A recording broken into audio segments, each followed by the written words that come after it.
여보, 우리 이혼합시다. 남편의 입에서 나온 그 한마디는 32년 결혼 생활을 한순간에 무너뜨렸다. 박선희는 설거지하던 손을 멈췄다. 귀를 의심했다. 남편 강태수가 거실 소파에 앉아 진지한 표정으로 자신을 바라보고 있었다. 뭐라고? 이혼하자고. 우리 이제 각자의 인생을 살아야 할 것 같아. 55세. 올해로 결혼 32년 차. 딸 하나 대학 졸업시키고 이제 막 손자를 기다리고 있던 참이었다. 선희는 설거지 장갑을 벗으며 거실로 걸어갔다. 갑자기 무슨 소리야? 어디 아파? 요즘 건강검진 결과가 안 좋았어? 아니, 건강은 괜찮아. 그냥 생각을 많이 해봤는데 우리 이제 각자 남은 인생을 자유롭게 사는 게 좋을 것 같아서. 태수의 말투는 담담했다. 마치 오래전부터 준비해온 대사를 읽는 것 같았다. 자유롭게? 무슨 소리야? 우리 지금도 충분히 자유롭잖아. 그게 아니라 나도 이제 60이 다 됐잖아. 남은 인생이 얼마나 될지 모르는데 그냥 내가 하고 싶은 일 하면서 살고 싶어. 당신도 그동안 나 뒷바라지하느라 고생 많았고. 선희는 남편의 얼굴을 자세히 들여다봤다. 뭔가 이상했다. 어제까지만 해도 평범했던 남편이 갑자기 변했다. 당신 무슨 일 있어? 나한테 숨기는 거 있지? 아무것도 없어. 그냥 진지하게 생각해봐. 우리 재산 정리해서 반반 나누고 깔끔하게 정리하자. 그 순간 선희는 알아챘다. 남편의 목소리 톤, 시선을 피하는 방식, 무언가 급하게 마무리하려는 태도. 32년 함께 산 여자의 직감이 경보를 울렸다. 이 사람 다른 여자 있구나. 박선희는 평범한 중년 여성이었다. 23살에 강태수를 만나 결혼했다. 당시 태수는 중소기업 대리였고 선희는 은행 창구 직원이었다. 딱히 드라마틱한 사랑은 아니었다. 맞선으로 만나 몇 번 만나보니 괜찮아서 결혼했다. 신혼 초 태수는 야근이 잦았다. 선희는 임신하면서 직장을 그만뒀다. 아이를 낳고 키우고 시부모 봉양하고 남편 뒷바라지하고 32년이 그렇게 흘렀다. 태수는 성실했다. 바람 한 번 피운 적 없었고 월급은 정확히 집에 가져다 줬다. 대리에서 시작해 과장, 차장을 거쳐 지금은 중견기업 부장으로 승진했다. 2년 후면 정년퇴직이었다. 선희는 남편이 완벽하다고 생각하지 않았다. 감정 표현도 서툴렀고 기념일도 자주 까먹었고 아이 교육에도 무관심했다. 하지만 성실했고 가족을 버리지 않았다. 그것만으로도 선희는 만족했다. 딸 강지은이 대학을 졸업하고 취직했을 때 선희는 비로소 자신의 시간이 생긴 것 같았다. 문화센터에서 요가를 배우고 친구들과 등산을 다니고 가끔 여행도 갔다. 태수도 선희의 취미생활을 말리지 않았다. 우리 이제 좀 편하게 살 수 있겠구나. 선희는 그렇게 생각했다. 앞으로 10년쯤 더 일하고 손주 보고 조용히 노년을 보낼 거라고. 그런데 갑자기 이혼? 엄마 아빠가 진짜 이혼하자고 했어? 딸 지은이 놀란 목소리로 물었다. 선희는 딸에게 남편의 이혼 제안을 털어놨다. 그래, 갑자기 어제 저녁에. 이유는? 각자 자유롭게 살고 싶대. 남은 인생 자기가 하고 싶은 대로 살고 싶다나 뭐라나. 완전 이상한데? 아빠가 뭐 못하고 산 게 있다고 요즘 뭐 특이한 거 없었어? 선희는 생각해봤다. 요즘 남편의 행동. 한 6개월 전부터 헬스장 다니기 시작했어. 살 좀 빼겠다고. 아빠가 20년간 운동이랑 담 쌓고 살던 사람이? 응? 그리고 옷도 새로 많이 샀어. 색깔도 예전엔 검은색, 회색만 입더니 요즘은 베이지색, 밝은색 입고 다니고. 더 있어? 향수도 뿌리기 시작했어. 예전엔 향수 냄새 싫어했는데. 전화기 너머로 딸의 한숨이 들렸다. 엄마, 그거 전형적인 불륜징후야. 설마 내 아빠가? 엄마, 세상에 바람 안 피우는 남자는 없어. 기회가 없거나 용기가 없거나 들킬까봐 무섭거나 셋 중 하나야. 지은의 말은 냉정했다. 요즘 젊은 세대답게 현실적이었다. 그럼 어떻게 해야 돼? 증거 확보해야지. 엄마 아빠 휴대폰 비밀번호 알아? 응, 0823 우리 결혼기념일. 좋아. 오늘 밤에 아빠 자는 사이에 휴대폰 확인해봐. 요즘은 다 카톡으로 하니까 대화 내역 보면 알 수 있을 거야. 선희는 망설였다. 32년 결혼 생활 동안 한 번도 남편의 휴대폰을 몰래 본 적이 없었다. 그게 도둑질하는 것 같잖아. 엄마, 지금 도덕적인 거 따질 때야? 아빠가 먼저 배신한 거면 엄마가 확인하는 게 당연한 거지. 확인해봐. 그리고 내일 바로 전화해. 전화를 끊고 선희는 거실을 배회했다. 남편은 서재에서 노트북을 보고 있었다. 평소와 다를 바 없는 모습이었다. 정말 다른 여자가 있는 걸까? 선희는 결심했다. 확인해야 했다. 밤 11시. 태수는 평소처럼 침대에 누워 10분 만에 잠들었다. 규칙적인 코 고는 소리가 들렸다. 선희는 조심스럽게 침대에서 일어났다. 태수의 휴대폰은 침대 옆 탁자 위에 놓여 있었다. 손을 뻗어 집어들었다. 심장이 미친 듯이 뛰었다. 32년 만에 처음 하는 일이었다. 비밀번호를 눌렀다. 0823 비밀번호가 바뀌어 있었다. 몇 번의 시도 끝에 화면이 열렸다. 카카오톡 아이콘을 눌렀다. 대화 목록이 나타났다. 회사 단체 채팅, 고등학교 동창 모임, 가족 채팅. 평범한 대화들이었다. 그런데 맨 위에 이름 없는 대화방이 하나 있었다. 프로필 사진도 없었다. 선희가 그 대화방을 눌렀다. 그리고 손이 떨리기 시작했다. 오빠, 오늘 회의 끝나고 시간 돼? 보고 싶어. 9시쯤 끝날 것 같아. 우리 카페에서 볼까? 좋아, 내가 오빠 좋아하는 아메리카노 시켜놓을게. 오빠 오늘 정말 행복했어. 오빠 옆에 있으면 세상에서 제일 안전한 느낌이야. 나도 너 만나면 20대로 돌아간 것 같아. 너무 고마워. 오빠는 왜 그렇게 늦게 나를 만난 거야? 30년 전에 만났으면 좋았을 텐데. 그러게 내 인생에서 가장 큰 후회야. 하지만 이제라도 만나서 다행이야. 선희의 손에서 휴대폰이 떨어질 뻔했다. 숨이 막혔다. 스크롤을 더 올렸다. 대화는 3개월 전부터 시작되어 있었다. 거의 매일 연락했다. 만남도 일주일에 2-3번. 사진도 있었다. 카페에서 찍은 셀카. 태수 옆에 젊은 여자가 환하게 웃고 있었다. 한눈에 봐도 20대 후반에서 30대 초반. 화장이 진했고 머리는 긴 웨이브였다. 선희는 화장실로 걸어갔다. 그리고 변기에 앉아 소리 없이 울었다. 32년이었다. 32년을 함께 살았는데 젊었을 때 포기한 것들이 주마등처럼 지나갔다. 꿈꾸던 직장 생활, 여행 가고 싶었던 유럽, 배우고 싶었던 피아노, 전부 가족을 위해, 남편을 위해 포기했다. 그런데 남편은 딸뻘되는 여자와 바람을 피우고 있었다. 선희는 눈물을 닦았다. 그리고 거울 속 자신을 바라봤다. 주름이 진 얼굴, 힘없이 늘어진 눈꺼풀, 힘 빠진 입꼬리. 나도 한때는 예뻤는데.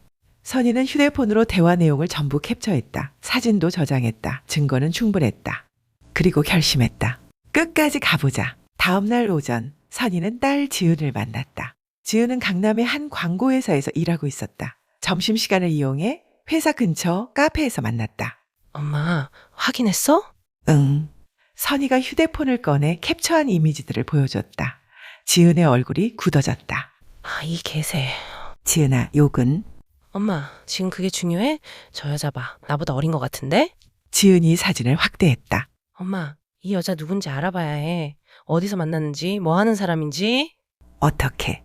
아빠 회사 사람일 가능성이 높아. 보통 분류는 직장에서 시작하니까. 엄마, 아빠 회사 직원 중에 젊은 여자 없어? 글쎄 난 아빠 회사 사람들 잘 모르겠는데. 지은이 잠시 생각하더니 말했다. 엄마, 오늘 저녁에 아빠한테 깜짝 도시락 싸서 회사로 가봐. 저녁 먹으러 왔다고. 그럼 반응 보고 알 수 있을 거야. 그래도 될까? 당연하지. 엄마는 아무것도 모르는 척 하는 거야. 그냥 오랜만에 남편 얼굴 보고 싶어서 온 사랑스러운 아내처럼. 선희는 고개를 끄덕였다.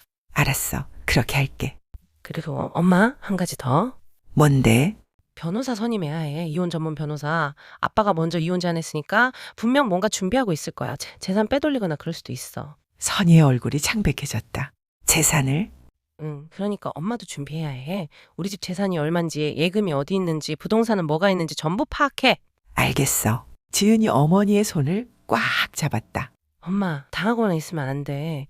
32년 동안 가정을 지킨 사람은 엄마야. 엄마가 받아야 할 거 다 받아야 해. 선희는 딸의 손에서 힘을 느꼈다. 32년간 키운 딸이 이제 자신을 지켜주고 있었다. 저녁 6시. 선희는 도시락을 들고 남편의 회사로 향했다. 중견 제조업체였다. 본사는 가산 디지털 단지에 있었다. 로비에서 내방 신청을 하고 방문증을 받았다. 엘리베이터를 타고 7층으로 올라갔다. 문이 열리자 사무실 풍경이 보였다. 여전히 많은 직원들이 책상에 앉아 일하고 있었다. 실례합니다. 강태수 부장님 계신가요? 아, 부장님이요? 저쪽 끝자리입니다. 젊은 남자 사원이 안내해줬다. 선희가 사무실을 가로질러 걸어갔다. 태수는 책상에 앉아 서류를 보고 있었다. 선희가 다가가자 놀란 표정을 지었다. 여보, 왜 여기? 오랜만에 얼굴도 볼 겸 저녁 사왔어. 밖에 나가서 먹을까? 태수의 얼굴이 어두워졌다. 시선이 사무실을 휙 둘러봤다. 무언가를 확인하는 듯 했다. 오늘은 좀 회의가 있어서. 회의? 지금 다들 퇴근 준비하는 것 같은데? 바로 그때 뒤에서 목소리가 들렸다. 부장님, 이분은 누구세요? 선희가 돌아봤다. 젊은 여자가 서 있었다. 휴대폰 사진에서 봤던 바로 그 여자였다. 20대 후반쯤 되어 보였다. 화장은 진했고 치마는 짧았다. 선희를 보는 눈빛에 적대감이 서려 있었다. 아, 이쪽은 제 아내입니다. 태수가 어색하게 소개했다. 여자의 얼굴이 순간 굳었다. 하지만 금방 밝게 웃었다. 아, 사모님이세요? 안녕하세요. 저는 홍보팀 김유진이라고 해요. 네, 안녕하세요. 선희는 최대한 자연스럽게 웃었다. 하지만 속으로는 이 여자의 얼굴을 똑똑히 기억했다. 김유진 홍보팀 20대. 사모님, 부장님, 정말 회사에서 인기 많으세요. 다들 부장님 없으면 안 된다고 하시더라고요. 유진의 말투는 발랄했지만 눈빛은 선희를 탐색하고 있었다. 얼마나 예쁜지, 얼마나 젊은지 자신과 비교하고 있었다. 그래요. 집에서는 별로 그런 모습 못 봤는데. 선희가 웃으며 대답했다. 유진의 얼굴에 미묘한 표정이 지나갔다. 여보, 우리 나가서 먹자. 유진 씨도 퇴근 준비하셔야죠. 태수가 급하게 가방을 챙겼다. 선희와 함께 사무실을 나왔다. 엘리베이터 안에서 태수는 한마디도 하지 않았다. 선희도 조용했다. 밖으로 나와 근처 식당에 앉았다. 선희가 도시락을 꺼냈다. 김치찌개 끓였어. 당신이 좋아하는 거. 고마워. 태수는 도시락을 받았지만 먹지 않았다. 여보, 응? 이혼 이야기 진지하게 생각해 봤어? 선희는 숟가락을 내려놓았다. 나도 생각해봤어. 그런데 한 가지 궁금한 게 있어. 뭔데? 당신 다른 여자 있지? 태수의 얼굴이 굳었다. 무슨 소리야? 무슨 근거로 그런 말을? 김유진, 홍보팀 김유진. 선희가 조용히 말했다. 태수의 얼굴이 새하얘졌다. 당신 휴대폰 내가 봤어, 어젯밤에. 그게 32년 동안 한 번도 안 해봤어. 당신 휴대폰 몰래 보는 거. 그런데 어젯밤에 처음 해봤지. 그리고 알게 됐어. 당신이 딸벌되는 여자랑 3개월째 만나고 있다는 거. 태수는 아무 말도 하지 못했다. 그래서 이혼하자고 한 거지? 양심에 찔려서? 아니면 그 여자랑 재혼하고 싶어서? 선이야. 32년이야. 32년. 나 20대 때부터 당신하고 살았어. 직장도 그만두고 꿈도 포기하고 친구도 멀리하고 오직 당신이랑 지은이만 보고 살았어. 선희의 목소리가 떨렸다. 식당에 다른 손님들이 쳐다봤다. 그런데 이제 와서 이혼? 젊은 여자 만났으니까 늙은 마누라는 버리고 싶은 거야? 아니야. 그게 아니라. 그럼 뭔데? 말해봐. 태수는 고개를 숙였다. 미안해. 미안하다고? 그게 끝이야? 선희는 가방을 집어들었다. 좋아, 이혼하자. 근데 내 조건대로 할 거야. 재산 전부 반으로 나누고 위자료 5억 내. 그리고 그 여자한테는 내가 직접 말할 거야. 당신이 날 어떻게 배신했는지. 선이야, 제발. 됐어. 변호사 통해서 연락할게. 선희는 식당을 나갔다. 밤거리는 차갑고 어두웠다. 하지만 선희의 눈빛은 불타오르고 있었다. 다음 날 선희는 딸이 소개해준 변호사 사무실을 찾았다. 이혼 전문 변호사 한지연입니다. 앉으세요. 40대 중반쯤 되어 보이는 여성 변호사였다. 날카롭지만 따뜻한 인상이었다. 선희는 지금까지의 상황을 전부 설명했다. 32년 결혼 생활, 남편의 갑작스러운 이혼 제안, 그리고 불륜의 증거. 한 변호사는 휴대폰으로 캡처한 카톡 대화를 꼼꼼히 봤다. 증거는 충분합니다. 명백한 불륜이에요. 위자료 청구할 수 있고요. 재산 분할도 유리하게 진행할 수 있습니다. 얼마나 받을 수 있을까요? 현재 부부 공동재산이 어느 정도 되죠? 선희는 준비해온 서류를 꺼냈다. 집, 예금, 주식, 보험 등을 정리한 목록이었다. 한 변호사가 계산기를 두드렸다. 총 재산이 약 15억 원 정도네요. 집이 10억, 예금이 3억, 나머지가 2억 정도. 재산 분할로 7.5억 받을 수 있고 위자료는 5천만 원에서 1억 정도 청구할 수 있습니다. 그럼 8억 정도? 네. 하지만 남편 측에서도 변호사를 선임하면 다툴 겁니다. 재판까지 가면 시간도 오래 걸리고요. 선희는 잠시 생각했다. 선생님, 제가 원하는 건 돈만이 아니에요. 그럼? 제대로 된 사과를 받고 싶어요. 그리고 그 여자도 혼내주고 싶어요. 한 변호사가 미소 지었다. 마음은 이해합니다. 하지만 법적으로는 남편에게만 책임을 물을 수 있어요. 상간녀에게 위자료를 청구할 수도 있지만 그 여자가 남편이 기혼자인 줄 몰랐다고 주장하면 어려워요. 알고 있었어요, 분명히. 증거가 있나요? 선희는 고개를 저었다. 그럼 어렵습니다. 하지만 한 변호사가 몸을 앞으로 기울였다. 법 말고 다른 방법은 있어요. 그 여자의 회사, 가족, 친구들에게 사실을 알리는 거죠. 사회적으로 망신을 주는 겁니다. 그래도 되나요? 어느 정도 위험은 있는 일입니다. 진실을 말해도 고소가 되니까요. 명예훼손으로 고소당할 수도 있으니 조심해야 합니다. 사실만 말해야 하고 과장하거나 거짓을 섞으면 안 돼요. 선희는 고개를 끄덕였다. 알겠습니다. 그렇게 할게요. 선희는 김유진에 대한 정보를 수집하기 시작했다. 먼저 페이스북, 인스타그램을 검색했다. 다행히 유진은 SNS를 공개 계정으로 운영하고 있었다. 인스타그램에는 셀카가 가득했다. 카페에서, 헬스장에서, 여행지에서. 해시태그도 많았다. 선희는 유진의 게시물을 하나하나 확인했다. 그리고 패턴을 발견했다. 유진은 매주 수요일 저녁 요가 수업을 들었다. 강남역 근처 요가 학원이었다. 인스타그램 위치 태그에 정확히 나와 있었다. 수요일. 선희는 달력을 봤다. 오늘이 화요일, 내일이 수요일이었다. 그리고 유진의 프로필을 더 파고들었다. 졸업한 대학교, 다녔던 회사, 취미, 좋아하는 음식, 모든 것이 SNS에 공개되어 있었다. 요즘 젊은 애들은 왜 이렇게 다 공개하는 거야? 선희는 한숨을 쉬었다. 하지만 자신에게는 고마운 일이었다. 유진의 부모님도 찾았다. 유진의 게시물에 가끔 가족 사진이 올라왔다. 어머니는 부산에서 작은 음식점을 운영하고 있었다. 아버지는 몇 년 전 돌아가셨다고 했다. 편모스라에서 자랐구나. 선희는 복잡한 심정이 들었다. 유진도 나름의 사연이 있을 것이다. 하지만 그것이 남의 남편을 빼앗을 이유는 되지 않았다. 수요일 저녁 7시. 선희는 강남역 근처 요가 학원 앞에서 기다렸다. 검은색 모자를 눌러쓰고 마스크를 착용했다. 7시 30분쯤 유진이 건물에서 나왔다. 요가복 차림에 작은 가방을 메고 있었다. 선희는 뒤를 따라갔다. 유진은 근처 카페로 들어갔다. 음료를 주문하고 창가 자리에 앉았다. 선희도 카페에 들어갔다. 유진의 맞은편 자리에 앉았다. 유진은 휴대폰을 보고 있었다. 누군가와 카톡을 하는 것 같았다.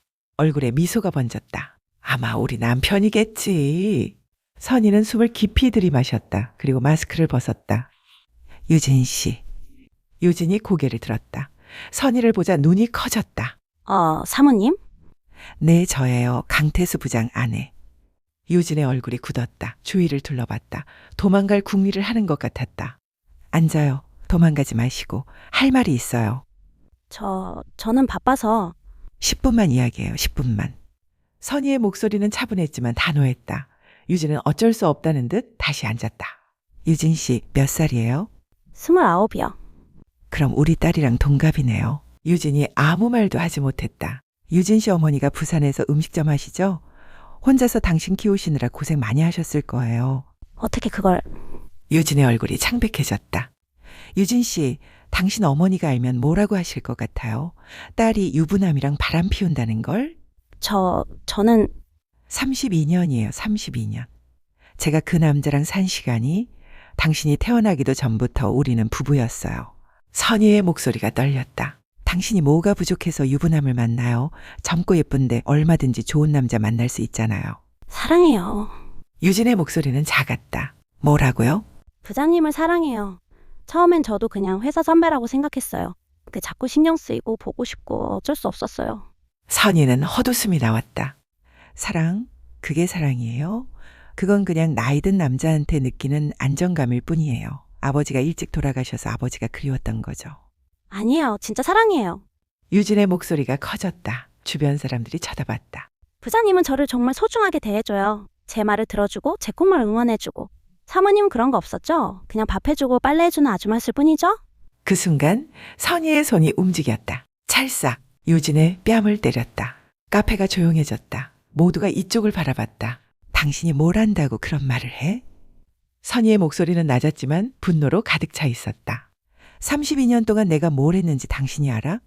새벽 5시에 일어나서 밥 해주고 시부모님 병수발하고 아이 학원 보내고 남편 회식에 토해서 들어오면 씻겨주고 그게 그냥 아줌마가 하는 일이니? 유진이 뺨을 만지며 눈물을 흘렸다. 저는 당신은 아무것도 모르는 거야. 결혼이 뭔지 가정이 뭔지 그냥 로맨스 영화나 드라마에서 본 것처럼 사랑이 전부인 줄 알지. 하지만 진짜 사랑은 그런 게 아니야. 선희는 가방에서 서류 봉투를 꺼냈다. 이거 내 변호사가 준비한 위자료 청구서야. 당신도 공동피고로 들어갈 거야. 유부남인 줄 알고 만났으니까. 저는 몰랐어요. 처음에는. 거짓말. 당신 SNS에 오빠 결혼 반지 숨기고 다니는 거 너무 귀여워라고 쓴 거 봤어. 작년 12월에. 유진의 얼굴이 하얗게 변했다. 그 글은 그건. 증거는 다 확보했어. 당신이 알고도 만났다는 거. 그러니까 법정에서 봐봐. 그리고 당신 회사에도 알릴 거니 그렇게 알고. 인사팀에 당신이 기혼자 상사랑 부적절한 관계를 맺었다고. 안 돼요. 그러면 저 회사에서 잘리는데요. 그래야지. 그게 대가야. 선희는 일어섰다. 그리고 한 가지 더. 당신 어머니한테도 연락할 거야. 딸이 어떤 짓을 하고 있는지 알아야지. 사모님, 제발 어머니만은. 유진이 울면서 매달렸다. 하지만 선희는 뿌리쳤다. 당신이 내 가정을 파괴했잖아. 나도 당신 인생을 파괴해야 서로 균형이 맞는 거잖아. 선희는 카페를 나갔다. 뒤에서 유진의 울음소리가 들렸지만 돌아보지 않았다. 거리로 나오자 다리에 힘이 풀렸다. 근처 벤치에 앉아 숨을 고르었다. 손이 떨렸다. 평생 남을 때린 적이 없었는데 오늘 처음 사람을 때렸다. 하지만 후회는 없었다. 오히려 속이 시원했다. 휴대폰이 울렸다. 남편 태수였다. 여보, 유진이한테 뭐라고 한 거야? 당연한 말했지. 내 남편한테 손대지 말라고. 왜 그런 짓을 유진이가 지금 울면서 전화했어? 당신이 때렸다고. 더 세게 때릴 걸 그랬어. 선이야, 정신 차려. 정신 차려야 할 사람은 당신이야, 강태수. 59살 먹은 아저씨가 20대 여자 꼬셔서 무슨 짓 하는 거야? 나는 진심이었어. 진심? 웃기지 마. 당신은 그냥 늙는 게 무서웠던 거야. 젊은 여자가 좋아해 주니까 기분이 좋았던 거지. 그게 진심이야? 넌 날 이해 못해. 이해 32년 동안 당신이 날 이해한 적이 있어? 전화가 끊겼다. 선희는 휴대폰을 가방에 넣었다. 그리고 하늘을 올려다봤다. 별이 보였다. 오랜만에 보는 별이었다. 다음 날 선희는 태수의 회사 인사팀에 이메일을 보냈다. 제목, 강태수 부장과 김유진 사원의 부적절한 관계에 대한 제보. 내용, 안녕하세요. 저는 기사영업부 강태수 부장의 배우자입니다. 이 메일을 보내는 이유는 강태수 부장과 홍보팀 김유진 사원이 부적절한 관계를 맺고 있다는 사실을 알리기 위함입니다. 첨부 파일은 두 사람의 카카오톡 대화 내용과 함께 찍은 사진입니다. 대화 내용에서 알 수 있듯이 김유진 사원은 강태수 부장이 기혼자임을 알면서도 관계를 지속했습니다. 회사 내 분류는 조직 문화를 해치고 다른 직원들에게도 나쁜 영향을 미칩니다. 적절한 조치를 취해 주시기 바랍니다. 감사합니다. 박선희 드림. 이메일을 보내고 나서 선희는 한숨을 쉬었다. 이제 시작이야. 오후 2시쯤 태수에게서 전화가 왔다. 당신 미쳤어? 회사에 왜 그런 메일을 보낸 거야? 사실을 알렸을 뿐이야. 나 인사팀에서 호출당했어. 감사 대상이라고. 이러면 나 승진 물 건너가. 물 건너가면 때? 당신은 가정 물 건너간 거 신경 안 쓰잖아. 선이야, 제발 이러지 마. 내가 잘못했어. 내가 사과할게. 이제 와서 사과? 늦었어. 그럼 어떻게 하면 돼? 뭘 해주면 돼? 선희는 잠시 생각했다. 유진이랑 당장 헤어져. 그리고 그 여자 앞에서 나한테 무릎 꿇고 사과해. 그럼 생각해 볼게. 알았어. 그렇게 할게. 전화가 끊겼다. 선희는 창밖을 바라봤다. 햇살이 따뜻했다. 이틀 뒤 선희는 남편과 유진을 함께 만났다. 장소는 한강공원 벤치였다. 중립적인 장소를 선택했다. 태수와 유진이 먼저 와 있었다. 둘 다 어두운 표정이었다. 선희가 다가가자 유진이 고개를 숙였다. 사모님, 죄송합니다. 고개 들어. 제대로 사과하려면 눈을 봐야지. 유진이 고개를 들었다. 눈이 퉁퉁 부어 있었다. 제가 정말 잘못했어요. 용서해 주세요. 용서? 그게 그렇게 쉬운 줄 알아? 선희는 태수를 봤다. 당신은? 태수도 고개를 숙였다. 미안해. 정말 미안해. 무릎 꿇으라고 했지? 여기서? 왜? 창피해? 나는 32년 동안 매일 무릎 꿇고 살았는데. 태수는 주위를 둘러봤다. 지나가는 사람들이 있었다. 하지만 선희의 눈빛을 보고는 천천히 무릎을 꿇었다. 선이야, 미안하다. 내가 잘못했어. 한강을 산책하던 사람들이 멈춰서서 쳐다봤다. 중년 남자가 여자 앞에 무릎 꿇고 있는 모습. 유진도 함께 무릎을 꿇었다. 사모님 정말 죄송해요. 다시는 부장님 만나지 않을게요. 선희는 두 사람을 내려다봤다. 일어나. 두 사람이 일어났다. 너 당장 회사 그만둬. 네? 당신이 회사에 있으면 우리 남편이 정신 못 차릴 것 같아. 그러니까 사표 써. 하지만 대신 이혼은 안 할게. 그리고 인사팀에 보낸 메일도 소명하게 써. 당신이 회사 그만두면. 유진은 울먹였다. 그 회사가 제 꿈이었는데 남의 가정 파괴하는 게 꿈이었어? 아니면 홍보팀에서 일하는 게 꿈이었어? 홍보팀은 다른 회사에도 많아. 거기 가서 일해. 선희는 유진의 눈을 똑바로 봤다. 당신이 진짜 우리 남편을 사랑했다면 이게 맞는 거야. 헤어지는 게. 사랑한다고 다 이루어지는 게 아니야. 특히 그게 남의 것이라면. 유진은 더 이상 말하지 못하고 고개를 숙였다. 그날 밤 선희와 태수는 집에서 마주 앉았다. 유진이가 오늘 사표 냈대. 태수가 조용히 말했다. 그래요. 너무한 거 아니야? 너무한 건 당신이지. 나는 아니야. 선희는 차를 따르며 말했다. 태수 씨, 나는 이혼 안 할 거예요. 하지만 조건이 있어요. 조건? 첫째, 집 명의를 내 앞으로 바꿔요. 당장. 알았어. 둘째, 앞으로 10년 동안 생활비로 매달 300만 원씩 내 계좌로 보내요. 당신 월급에서 자동 이체되게 해요. 그건 너무... 너무해? 위자료 청구하면 1억 원 받을 수 있어요. 그거에 비하면 싼 거예요. 태수는 할 말이 없었다. 셋째, 당신 휴대폰에 추적 앱 깔 거예요. 당신이 어디 있는지 내가 항상 알 수 있게. 그건 프라이버시 침해 아니야? 불륜이 프라이버시였어요? 나는 당신 믿었는데 당신은 나를 배신했잖아요. 이제 믿음은 없어요. 확인만 있을 뿐이에요. 태수는 고개를 떨구었다. 넷째, 앞으로 2년 동안 매주 토요일은 나랑 데이트해요.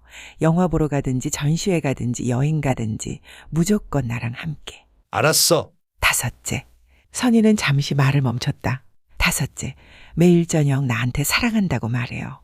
진심이든 아니든 상관없어요. 그냥 매일. 태수가 고개를 들었다. 그게 무슨 의미가 있어? 의미? 당신이 그 여자한테는 매일 사랑한다고 했잖아요. 카톡으로. 나한테는 한 번도 그런 말 안 했으면서. 선희의 목소리가 떨렸다. 32년 동안 단 한 번도 결혼식 날 빼고는. 태수는 아무 말도 하지 못했다. 이 조건들 다 지킬 수 있어요? 그럼 이혼 안 할게요. 못 지키겠으면 지금 당장 재판소 가요. 지킬게. 약속이에요? 약속이야. 선희는 고개를 끄덕였다. 좋아요. 그럼 내일부터 시작해요. 3개월이 지났다. 태수는 약속을 지켰다. 집 명의는 선희 앞으로 바뀌었고 매달 300만 원이 정확히 입금되었다. 휴대폰에는 위치 추적 앱이 깔렸고 매주 토요일에는 선희와 데이트를 했다. 그리고 매일 저녁 어색하게나마 사랑해 라고 말했다. 처음 한 달은 어색했다. 태수의 사랑에는 기계적이었고 데이트도 의무적이었다. 하지만 2달째부터 뭔가 달라지기 시작했다. 토요일 데이트에서 태수가 먼저 선희의 손을 잡았다. 영화관에서였다. 선희는 놀랐지만 손을 뿌리치지 않았다. 이 영화 재밌네? 태수가 웃으며 말했다. 선희도 웃었다. 그치? 내가 고른 거야. 잘 골랐지? 응? 당신 취향이 좋아. 평범한 대화였지만 선희에게는 특별했다. 오랜만에 듣는 칭찬이었다. 그날 밤 집에 돌아와서 태수가 말했다. 선희야, 응? 사랑해. 이번에는 달랐다. 의무가 아닌 진심이 담긴 목소리였다. 선희는 남편을 봤다. 그의 눈에 미안함과 고마움이 섞여 있었다. 나도 아직은 당신을 용서 못했어. 근데 노력은 하고 있어. 고마워. 내가 다시 당신이 사랑하게 만들게. 그날 밤 선희는 오랜만에 편하게 잠들었다. 6개월 뒤 선희는 우연히 유진의 SNS를 다시 확인했다. 유진은 새 회사로 이직했다. 스타트업 홍보팀이었다. 게시물을 보니 일은 힘들지만 즐거운 것 같았다. 그리고 새로운 남자친구가 생긴 것 같았다.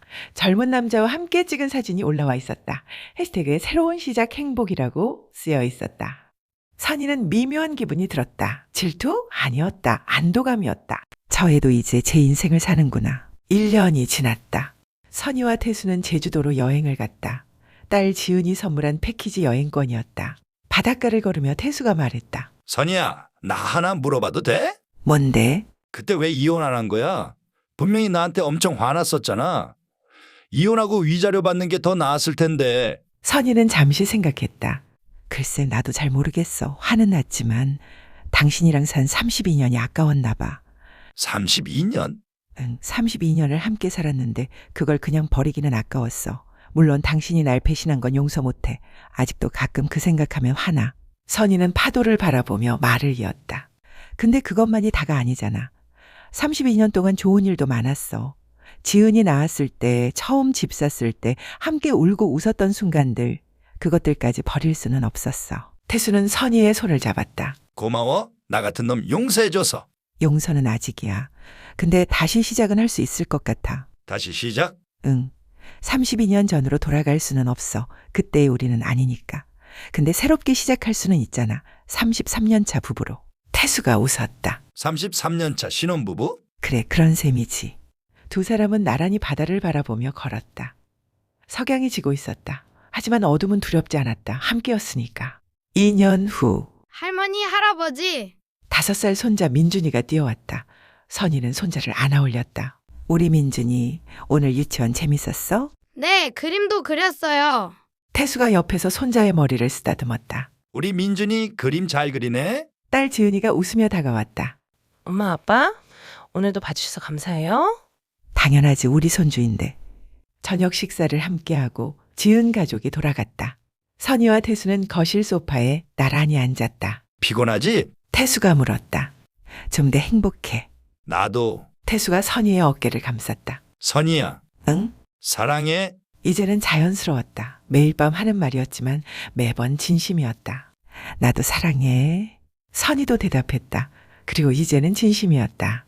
창밖으로 달이 떠올랐다. 둥근 보름달이었다. 32년의 세월, 그리고 배신과 용서, 그 모든 것을 지나 두 사람은 다시 함께 있었다. 완벽하지 않았다. 상처는 아물었지만 흉터는 남았다. 하지만 그것도 삶의 일부였다. 중요한 건 함께 걷고 있다는 것. 그것으로 충분했다.